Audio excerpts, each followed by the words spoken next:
What's going on, everyone? Welcome to the 16th episode, Niche Notable Podcast with Nick and 40.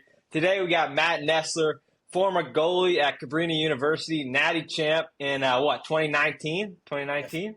Yes, sir. Yes, sir. And then he's also a co-host of the Crease podcast, which is backed by Barstool with Barstool Jordy and Duke. So, what's up, Matt? How you doing? I'm doing good, man. I'm doing good. I appreciate you having me on. We've been following each other on social, so it's always good to hop on and chop it up. So thanks for having me on, and I love the intro. There we go. All right. So, what are your immediate reactions from Final Four weekend? You know, CJ Curse, Cornell, they got it done. What was that weekend like for you watching? I mean, it felt good for me personally because I've been screaming from the mountaintops just how good CJ Curse really is.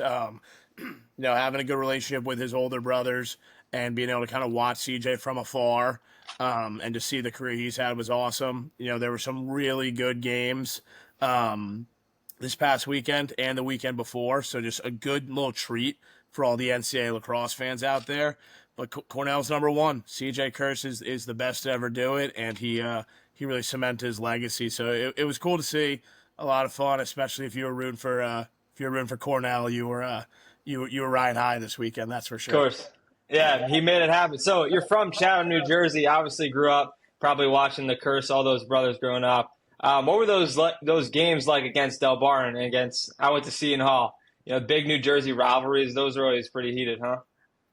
Yeah, it was always a battle. It seemed like Chatham lacrosse was always getting the short end of the stick in those battles. A lot of one-goal games. So I was the same grade as Colin. We were both goalies, so I battled him a lot at Seton Hall. And then his older brother Connor was at Del Barton, and we battled them once, usually twice a year, because we'd see him in the counties and the regular season. I think I lost 4 games to Del Barton in my 3 years, and 3 of them were one-goal games or in overtime. So a lot of heartbreakers. They got the last laugh, but it was always good. You know, I played club ball with both of them, which was nice. So Colin was always funny in high school because he's just so serious. He's always focused. You know, I'm trying to talk to him during the game, and he'd say, "Not now, Ness. Not now. I can't talk to you now, Ness." So it was always fun. I always knew how good they were, and it's cool to see them, you know, not just CJ, but the rest of the older brothers are great pros, and they had great college careers. So seeing what they're doing at the next level has been super cool, and, you know, makes me be able to say, hell yeah, baby, those guys are in my corner. Yeah. So back in the day, your style of play was sort of just the juice man, got guys going, the team rallied up. That was sort of what you're able to put onto the team. Yeah, you know, I was never a big like rah-rah, you know, speech type of guy, but I did bring a lot of E. I always like to tell everyone that I played with, like, I'm willing to die for the people I play with. That started at a young age. All I wanted to do was win, and I tried to show that by being like the most competitive I can be, and at times, you know, people that know me know I'm not the best loser.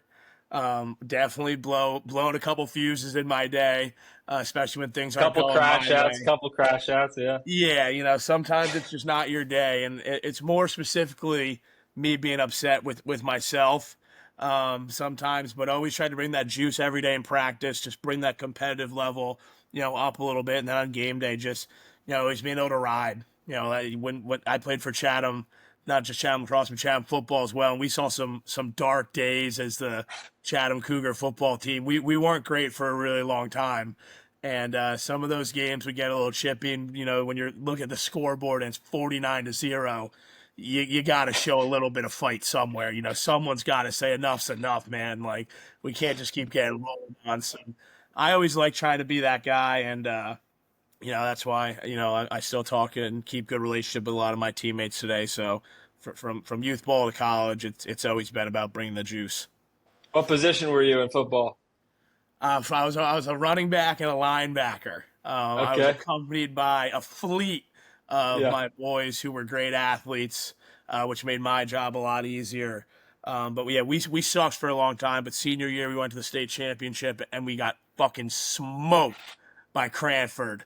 Will Fries was on that team. Yeah. He went to what, Penn State or Illinois or something like that? I think he went to Penn State, and then he just signed like an $80 million extension or something. So not only does he have my state championship in his bedroom somewhere, he's got a fucking duffel bag of cash sitting next to God it. So damn it. Yeah, so I he's got gotcha. both. But no, running back and linebacker, I always loved that. I couldn't run the ball when I was young until eighth grade because of the Jersey rules. You got to be under a Yeah. certain weight. I was always a heavy kid. But Mhm. once I got the rock in my hand, I tried to never look back. Just a little Jerome Bettis, Marshawn Lynch action, just Yeah, straight I down was the just middle. gonna ask, like, who's your like player comp besides those two guys? You got anyone else that's in your head? I mean, I just think running like angry was always kind of my thing. I'm certainly not gonna dance around and make you miss. I might plan a juke every now and then, but we had fast guys. We had speedsters, could break it open to the outside. When I got the ball, I just love lowering my shoulder and going. Every yard counted. So that was my style. But I always loved Jerome Bettis, but I didn't want people to get it mistaken because if you look at the bus from afar, you're like, yeah, he's just a big guy that runs downhill. But when you're a Jerome Bettis fan and you really watch him, that boy can move. And that was always Hell what I yeah. tried to tell people. I might be big, but I can get going. So I always loved, just cruising around. I was a little bit of on defense, I was more of a Troy Polamalu. That's something I'll die on to this day. So I was a mix of a lot of my Steeler legends that I loved growing up and just, it was always Okay. fun. It was always fun playing football. What do you think, Aaron Rodgers to Pittsburgh? Is he just messing around with everybody? I hope not, man. Everything I've seen, I put a lot of faith in my man Jersey Jerry over at Barstool. I follow him on Twitter, and he likes to he's a loose cannon as well. But I feel like he's serious about his Steelers, and when he says things about the Steelers, he's not just trying to say things for clout. And he's brought up a few times some people he knows and some of his sources have mentioned, Rodgers moving solar panels to Pittsburgh or joining golf clubs near Pittsburgh. It's like if that's true, then he's definitely coming. If that's just hearsay, then we're just being strung along. I want him to come. I would love Rodgers. I want a veteran in the offense and be able just to sit back there, make his checks, distribute the rock, do his thing. I would have loved for Rodgers to come with George Pickens, and I think that could have been dangerous with Pickens, Metcalf, Yeah, and Rodgers. But the front office had other plans. other plans. Yeah, So I so got you. I sit on the couch on Sundays and watch, and they get paid to do what they do. All right, so moving on, get into Cabrini. So, what brought you there? I'd say probably the biggest thing for me was there between choosing between D1 and D3. From a young age, I always just wanted to play. I wanted to be on the field and not sit on the bench. And my brother, my older brother Mac Nestler, who was an unbelievable goalie, went to Widener University. And when I was in about seventh and eighth grade, I was kind of watching him play into my high school years. I was like, this is awesome. He's a freshman, he's playing, he's a sophomore, he's playing, and he's playing these big games, and he's having all these great, accolades and all Americans. And I'm that's awesome. I'd love to do that. Maybe at a school that's a step above as far as where they are in that top 25. His school was good when he was there, but we're talking about like powerhouses in D3 or people that are knocking on the door of being a powerhouse. Like Cabrini was kind of right there, and I didn't seek Cabrini. I played leading edge growing up with Colin Kirsten, a lot of other, New Jersey just studs all around, and I had some D1 schools, knocking on my door. They're asking you to go to prospect days. Lacrosse recruiting back then was funny. It was, you're talking to these coaches in eighth grade, and no one knows where they're going. People are committing, after a few phone calls and maybe a visit or two. So there was always, D1 coaches knocking early, and then you get older, and it's like, I don't want to go be the second goalie in the class or the seventh goalie on the roster. And I kind of decided I wanted to play, and eventually Cabrini knocked on my door, and I talked to Coach Colfer and the D coordinator at the time, who was Coach Wilbur, who I never had to play for, and that's sort of how I ended up there, just playing summer ball. They kind of saw me play. I said, hey, I'd love to take a look. They said to me while they were recruiting me, I came to visit one time during the summer. and they said, "Listen, we see your football highlight tapes, but do you have any lacrosse highlights?" And I was like, "No, it's just football Nothing. tapes out there." Matt Nestler huddle for anyone out there listening or watching. The Watch tapes are them still out rumble. there. Yeah. I take a lot of pride in my football tapes. I've been showing them to people since I graduated, but Yeah, I never saw made that a. picture on your Instagram. You put the jersey back on a couple months ago, right? Yes, sir. Yes, sir. Still fits like a Hell glove. yeah. Of course it does. Like Yes, sir. OJ. Yeah. But so 2019, you guys win the Natty. What was that like? Heading into championship weekend. Was that at Gillette too, or was that at the No, Link? that was at Lincoln Financial, right in Cabrini's backyard. I didn't grow up with the dream of playing at Lincoln Financial Field. I always wanted to play for a national championship and be the best of the best and play with the best of the best. But 80-90% of the guys on the Cabrini roster are from that Philadelphia greater area. There's so many South Jersey and Pennsylvania kids on that team. They grew up wanting to play at the Link. Like that was a tangible dream for them. And to be part of that team and to play at that stadium and just to see like the hard work between, my class that was all juniors at the time. When we were freshmen, we had 7 of us starting as freshmen, and to see kind of that work that everyone has continuously put in and just like all the fun we had leading up to it, it was super cool. And to have Amherst come all the way down from up north to play right in our backyard, it did sort of feel like a home field advantage in that way. And it was super cool. The weekend was they give you they roll out the red carpet for all the teams, which is cool. You get the police escort. You're going on the out to dinner with the D1 and the D2 and the D3 guys. There's a big dinner on like battleships out in the Delaware River there. So it was a super cool experience. I tell guys when I was blowing up CJ Kurtz's phone, sending him hundreds of texts for this weekend, I said, "Listen, just enjoy it, man. Like you earn the right to be there." And he'd been there 4 years prior, and sometimes like those moments just go by quick. So looking back on it, like it's cliche, but like you just got to soak it all in and have fun. So it was a pretty cool experience, and getting the win certainly made it a lot better. We went on a nice tear after that as a squad, and There we go. just a lot of good memories and cold beers to follow. So it made it all worth it in the end. Yeah, they were greasing down the poles in Philly. They didn't want the fans jumping Yeah, around, yeah, falling yeah, off. That's yeah. awesome. All right, so after college, you start to get into the Crease Dive podcast. What brought you to that pod? How'd you get on that? So I met Dukes. So I have a couple. A good friend of mine, Gia Mariano. She works at Barstool full time. Her older sister works at Barstool as well. Chatham connection there. And I was out one night with her and a group of guy friends from home, and we run into Dukes, and I was like, I know Dukes. Like I follow Dukes on Twitter. Like I see Dukes as lacrosse take. Like I'm kind of a Dukes fan at this point in my life. I'm like, yeah.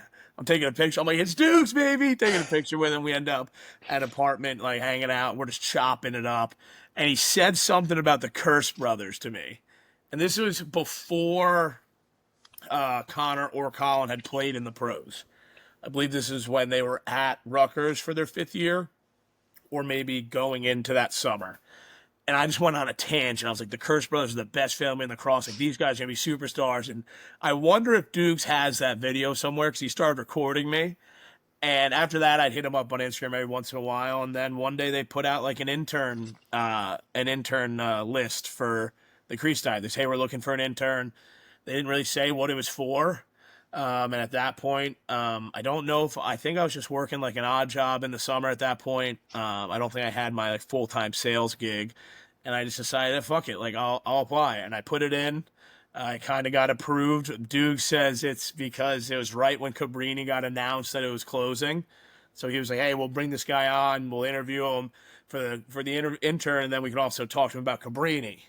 And we did that, and then they put out like a poll to vote for people, and I just like put out a text to my homies and like posted on my socials like, "Yo, like vote for me if you can." And that same weekend, Dukes went down the shore and ran into like a bunch of people from Chatham, and they just kept going up to me. You got to hire Nestler. You got to hire Matter of Nestler. fate. Yeah, there you go. And so the boys were putting on for me, so I got real lucky. Just good timing with Cabrini closing, being the summer and dudes run into a bunch of Chatham people, and then having that poll go my way online was pretty cool. And I kind of hopped on as an intern, and I told Dukes and Jordy, when you say jump, I'll jump, and whatever you need, I'll do it.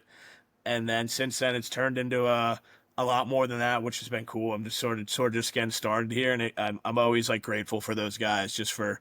I don't know if I ever would have gotten into the actual like what we consider the content game if I didn't hop on there. I barely ever tweeted. I'd post a funny Instagram video every now and then maybe, but it was more so just for shits and giggles more than anything Yeah. else. So it's been fun to sort of put my head down and be like, yeah, like I'm trying to put out content, whether it's tweets, Instagram videos, live videos, hopping in people's YouTube videos, doing stuff with you. So Yeah. it's been fun. Whatever it takes. Yeah, So yeah. it's been super cool, man. I'm just happy to be where I am right now, and we're just getting started. Yeah, so I've been a lacrosse fan for a while, so I feel like your guys' pod is really helping to grow the game. I played in steps back in Jersey for a number of years, so I'm pretty familiar with recruiting and been Yep. watching the PLL grow these last few years. So rooting for it. So heading into the summer, like who's your team? Who's winning the PLL in 2025? Boston Cannons are my team. I keep bringing up it's a Curse podcast at this point. I'm a Colin Curse guy. He's always been there for me. I've always been there for him. He's the starting goalie for the Cannons. I do think he's one of the better goalies in the league. Easily top 3 in my opinion. And that team's knocking on the door. They've had a really good team the last 2 years. And they've reloaded and kept their veterans and drafted well and built a defense in front of him. Another Jersey boy, Jack Kilty. Yeah, Yeah, he Del was Barton, right? Yep, Dub Barton grad, same class as me. 2016. He missed all last year. I don't know exactly what his injury was. I don't know if it was Achilles or ankle, but he's a force and he's a defender for them. So I'm all in on the Cannons. The issue is I support, the other Curse brothers, so people see me flip-flopping a little bit, but they know when push comes to shove, like if Colin's on the field and those Boston Cannons are playing, I'm a Cannon fan for now, and I don't plan on going anywhere anytime soon. But if I'm just being honest on reporting, that Philadelphia Water Dogs team that just got CJ cursed, that team's going to be very dangerous. They've been a threat to win it every year. Had one, quote unquote bad year last year, but they were like 6 1-goal losses. And if CJ Kurz can get healthy for the summer, they might have the 2 best offensive players in the whole league there with Michael Sowers and CJ Kurz. So Do you we'll see. think CJ steps in right away and he like takes over the league and like really brings Philly up to promised land? You think that's possible? Coming off like a 4 or 5 month season, he comes in right away, starts ripping it, or Yeah, I mean it's gonna be hard with him. It's gonna be hard for him to get going early because like his body's just been put through, war right now. I'd love to see him take some rest, let the Water Dogs, get through week 1, week 2, and then sort of try to bring him in because once he's in, he's gonna want to go. The yeah, part that's gonna benefit him the most in the league is a lot of guys play one-on-one. It's a less slide heavy league than college. If you watch him in college, people are sliding to him right as he starts dodging. People are shading over. The right, the the league is too talented to not too talented, but the league is so talented that it makes sliding so much harder. They can bang that ball around so quick. So a lot of guys try to leave each other on islands and just trust those one-on-ones. And if he starts winning his matchups, it can get pretty scary because he's big enough to get physical, he's quick enough to get by you, and he's slippery enough that he can combo those both where he's getting big on you and he slides off, or he pulls that chair out from underneath you just like you're playing hoops, and he's gonna be cool. He's gonna be fun to watch. I I know I've said on some other things I think he's the best player to ever pick up a stick, and I do mean that.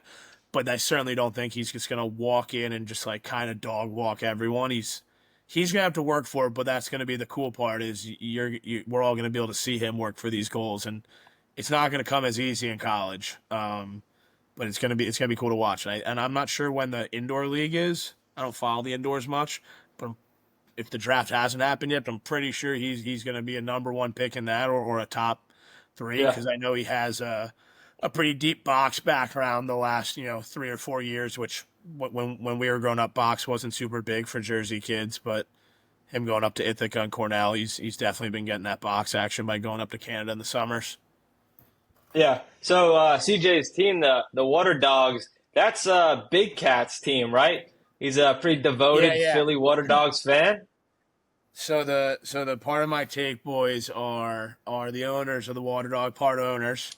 So I've always cheered for them with the podcast being under Barstool's umbrella and Dukes and I kind of being at these PLL games when Max from part of my take is coming by or Yeah. Frank the Tank or someone and kind of showing them the ropes of hey, this is what's going on here. So it's always good to root for them, root for those guys over there. Um, but again, push comes to shove. It's Water Dogs Cannons. I'm gonna have to stand on my ground and just say let's go Cannons. But I'd say the Water Dogs are probably my two there, and that was before getting CJ Curse. I do also like Christian Scarpello. He's the head coach at Chatham High School. He plays for the Water Dogs as well. So it's good to root for a guy like that at home. And Sowers has always been showing me love, which is cool. So rooting for guys like that is pretty easy. So I'd have to go them number two. I think that's probably my. All right, It's we got a Curse Cup in the finals. I like it. I know that'd be that'd be something. That'd be pretty cool. Yeah.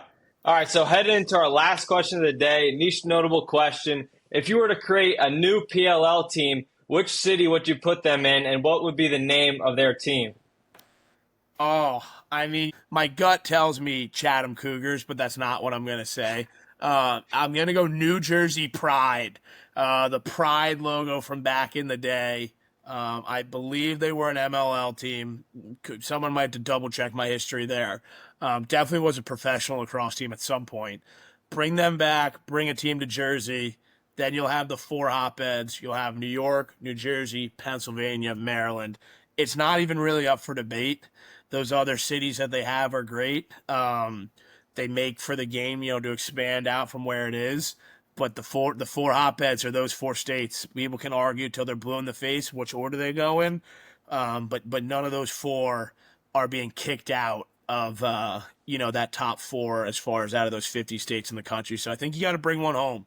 I'm obviously biased, but it'd be super cool. I know they'd have a good following, especially the youth programs in New Jersey are just massive.